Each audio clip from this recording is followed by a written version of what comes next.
Good evening, কেমন আছেন সবাই? আজকে আরেকটা নতুন ব্লগ নিয়ে চলে এসেছি। এখন বিকেলবেলা একটুখানি বেরোলাম, গাড়িতে একদম তেল নেই, তাই আমাদের সামনেই যে গ্যাস স্টেশনটা আছে ওখানেই এলাম। প্রতিটা গ্যাস স্টেশনের সাথেই এমনি একটা করে কনভিনিয়েন্স স্টোর থাকে, যেখানে হয়তো একটুখানি খাবার দাবার, জলের বোতল, কফি, স্ন্যাক্স আর একটা ছোট খাওয়ার জায়গা সেটা থাকে। যদি কেউ ক্যাম্পিং করতে যায় সেই ক্ষেত্রে যদি একটু কাঠ, কয়লা এগুলো নিতে পারে, সেই জন্যে কিছু ওই উডস, তার সাথে কোল এইগুলোও থাকে, চারকোল।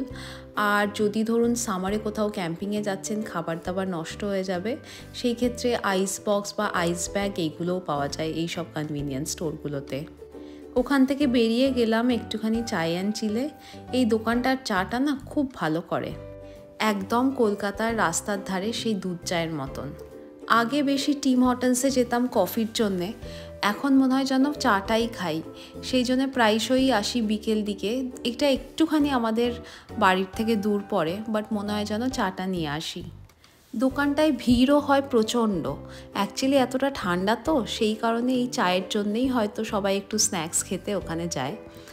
আর আস্তে আস্তে ভাবলাম যে কি করা যায়, অনেক দিন থেকে এই টর্টিয়াগুলো ফ্রিজে পড়েছিল, তো সকালেই একটুখানি এই কিডনি বিনসগুলো বয়েল করে রেখেছিলাম। আগের দিন চিকেন রোল বানাতে বানাতে মনে হলো যে টর্টিয়াগুলোও শেষ করে দিই, সেই কারণে আজকে ওই সেমভাবেই চিকেনটাকে একটুখানি ওভেনে আগে রোস্ট করে নিয়েছি, তারপরে একটুখানি বেল পেপার, পেঁয়াজ এইগুলো দিয়ে টর্টিয়া করব। চিজ বা সার ক্রিম এইগুলো কোনোটাই আজকে অ্যাড করছি না, খানিকটা ওই দেশি রোলের স্টাইলেই বানাবো। Cheese, sour cream, avocado, salsa এইগুলো দেওয়াতে জিনিসটা আরও বেশি ভালো হয়, কিন্তু আজকের ফিলিংটা খুব একটা মেক্সিকান টাইপের করলাম না। বাইরে ঠান্ডাতে মনে হচ্ছে রোলই খাই, সেই জন্য রোলে যা যা জিনিস যায় আর তার সাথে এই কিডনি বিনসটা এক্সট্রা দিয়ে এই কিসাডিয়াগুলো বানালাম আজকের ডিনারে। কালকে আর ব্লগটা কন্টিনিউ করা হয়নি, আজকে পরের দিন। এখন সকালেই 8টা মতন বাজে, এই সবে বাইরেটাই সকাল হলো। এখন সকাল দিকে 7টা নাগাদ একদম অন্ধকার থাকে, আর সারা রাত কালকে স্নোফল হয়েছে, এখনও অবধি স্নোফল হয়েই যাচ্ছে। এই সপ্তাহটা বলেছে পুরোটাই ঠান্ডা থাকবে, আর পরের সপ্তাহে তো আরও ঠান্ডা পড়বে। এখন মোটামুটি টেম্পারেচার ওই -11 থেকে -20 মধ্যেই থাকে, তবে পরের সপ্তাহগুলো বলেছে যে -20, 25 বা -28 অবধি যাবে। আপনাদের সাথে কথা বলে তখন একটুখানি অফিস করে এখন এই লাঞ্চের আগে একটুখানি ফ্রি হয়েছি, তাই চলে এলাম। কালকের এই লেফট ওভার চিকেনটা ছিল, ভাবলাম সেটা দিয়ে তো আজকে কিছু গ্রেভি না থাকলে রুটি খাওয়া যাবে না, সেই জন্য একটা তাড়াতাড়ি করে বানালাম একটুখানি বাটার চিকেন। এই বাটার চিকেনটা করা থাকলে ডিনারে রুটি দিয়ে বা পরোটা দিয়ে খাওয়া যাবে। আর কালকে ওই খানিকটা তরকার ডালও আমি ভিজিয়ে রেখেছিলাম, অ্যাকচুয়ালি ভেবেছিলাম ব্রেকফাস্টে খাবো, নিয়ে খাওয়ার পর এতটা এক্সট্রা ছিল, সেটা দিয়ে ভাবছি একটুখানি তরকা করেও রেখে দিই। ফ্রিজে একটু একটু এমনি অনেক জিনিসই আছে, তাই বের করে একটু করে এই তরকারি করে রাখছি, আর ফ্রিজটাও একটুখানি ক্লিন হবে।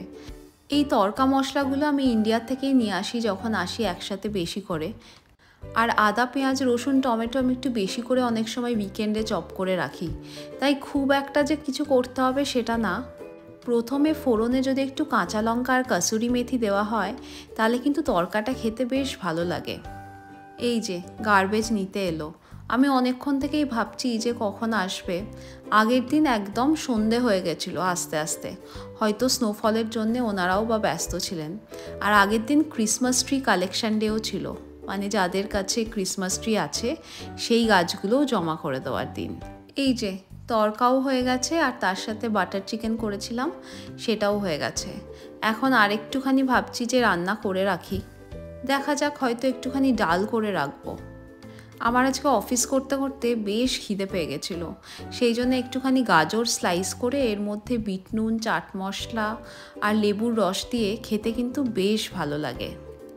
কাজ টাজ শেষ করে এই জাস্ট নিচে এলাম, এখন ভাবছি একটু সন্ধ্যেবেলা চা খাবো। আগের দিন আপনাদেরকে দেখালাম না বানানা ব্রেডটা বানিয়েছি, সেটাই আজকে ভাবছি একটু কেটে সন্ধ্যেবেলা চায়ের সাথে খাই। বানানা ব্রেডটা কিন্তু খুব ময়েস্ট আর সফট হয়েছিল। কালকের লেফট ওভার বিরিয়ানি ছিল, আর একটু পরোটা, আর তার সাথে ওই বাটার চিকেন আর রায়তা, এই দিয়েই ডিনারটা সারলাম। আজকে তো সংক্রান্তি, তাই জন্য ভাবছি কি বানানো যায়। ফ্রিজারে দেখলাম একটুখানি মাওয়া পড়ে আছে।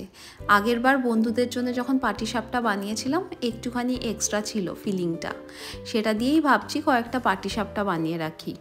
ছুটির দিন হলে বেশ অনেক কিছু বানানো যেত, আর এই সব অনুষ্ঠানের দিনগুলো কিছু না বানালেও ভালো লাগে না। তাই জন্যে লাঞ্চ ব্রেকে একটুখানি টাইম পাবো, সেই সময়ই ভাবছি কয়েকটা পাটিসাপটা বানিয়ে ফেলি। আমি পাটিসাপটাগুলো জেনারেলি ঘি দিয়ে করলে খেতে বেশি ভাল লাগে, ঘিয়ের একটা বেশ সুন্দর গন্ধ আসে। আর ভিতরের পুরটাই আমি সবসময় খোয়া বা মাওয়া বা কালাকাঁদ অনেক সময় এইগুলো দিয়ে করলে খেতে বেশ ভাল লাগে। অল্প করেই ব্যাটারটা গুললাম আজকের খাওয়ার মতন, আর এই যতটা মাওয়া আছে এটা শেষ করে দেবো। আর একটু নিয়ে আসবো, অন্য দিন অন্য টাইপের পিঠে করব। কিন্তু বেশ সময় লাগে। আমি ভেবেছিলাম হয়তো 20-25 মিনিটে হয়ে যাবে, তা নয়, একটা একটা করে ভাজতে ভাজতে বেশ সময় লেগে গেল। যাই হোক, আর একটুই ব্যাটার আছে, ওটা একদম করে তুলে দিই। আর শেপগুলো যে খুব ভালো হবে সেরমটা না, বাট ওই আর কি, ঘরে আমরাই তো খাবো। এই যে দেখুন পাটিসাপটা সব হয়েছে। এবার আমি আবার কাজে বসবো, তাই ভাবলাম তার আগে আপনাদেরকে একটু দেখিয়ে দিই। আর পুরো ঘরটা একদম ঘিয়ের গন্ধে, পাটিসাপটার গন্ধে ভরে গেছে। ব্যাটারটাই আমি ময়দা, চালের গুঁড়ো আর সুজি দিই, আর তার সাথে দুধ। আজকে আমার কাছে দুধ ছিল না, সেই জন্য আমি মিল্ক পাউডার দিয়েছি, আর তার সাথে জল দিয়ে ব্যাটারটার কনসিস্টেন্সি করেছি। আর হ্যাঁ, 1-2 চামচ চিনি তার সাথে। এখন সন্ধে 6টা 6:30 মতন বাজে, একটুখানি বেরোলাম। আজকে কার ওয়াশ করার দিন, তাই এলাম, কিন্তু এসে দেখছি মারাত্মক লাইন।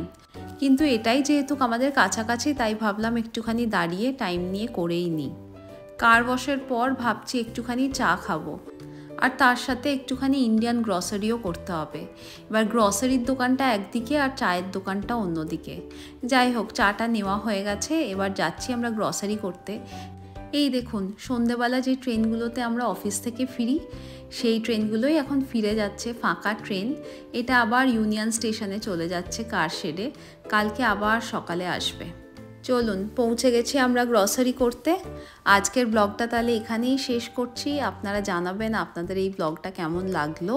আপনারা খুব ভালো থাকবেন, সবাইকে ভালো রাখবেন। Until next time, take care.